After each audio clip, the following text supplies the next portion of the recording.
ರಾಜ್ಯದ ಕರ್ಮಕಾಂಡ ನನ್ನಂತ ಕಚಡ ನನ್ನ ಮಗ ಇನ್ನೊಬ್ಬನ ಹುಡುಕಕ್ಕಾಗಲ್ಲ.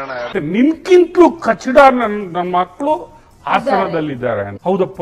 ರೇಪ್ ಕೇಸಲ್ಲಿ ಮಾಜಿ ಸಂಸದ ಪ್ರಜ್ವಲ್ ರೇವಣ್ಣ ಈಗ ಆಲ್ರೆಡಿ ಪರಪ್ಪನ ಅಗ್ರಹಾರದಲ್ಲಿ ಮುದ್ದೆ ಮುರಿತಾ ಇದ್ದಾನೆ. ಕಿಡ್ನಾಪ್ ಕೇಸಲ್ಲಿಯೇ ಭವಾನಿ ರೇವಣ್ಣಂಗೆ ಜೈಲು ಜಸ್ಟ್ ಮಿಸ್ಸು. ಇನ್ನು ರೇವಣ್ಣ ಜೈಲೂಟವನ್ನ ಅನುಭವಿಸಿ ಬಂದಾಗಿದೆ.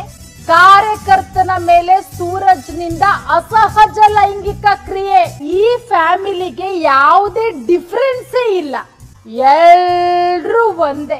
ಯಾರಾದ್ರೂ ಬನ್ನಿ ಮಲಿಕಳಿ ತಮ್ಮಂಗೆ ಸಂತ್ರಸ್ತಿಯರು. ಈ ಅಣ್ಣನ ಕತೆ ಏನು? ಸಂತ್ರಸ್ತರ ಮೇಲ್ ಕಣ್ಣು. ಈತನಿಗೆ ಚೆನ್ನಾಗಿರುವಂತ ಹುಡುಗರು ಬೇಕು, ಕಟ್ಟು ಮಸ್ತಾಗಿರುವಂತ ಹುಡುಗರು ಬೇಕು. ಅದೆಲ್ಲೆಲ್ಲಿ ಇನ್ನು ಏನೇನು ಮಾಡಿದಾನೋ.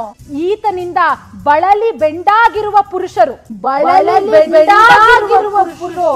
ಎಷ್ಟು ಜನ ಇನ್ನು ಸಾಲಾಗಿದ್ದಾರೋ ಆ ದೇವರಿಗೆ ಗೊತ್ತು. ಭ್ರಷ್ಟಾಚಾರ ಕೇಸಲ್ಲಿ ಸಚಿವ ಬಿ ನಾಗೇಂದ್ರ ರಾಜೀನಾಮೆ ಕೊಟ್ಟಾಗಿದೆ.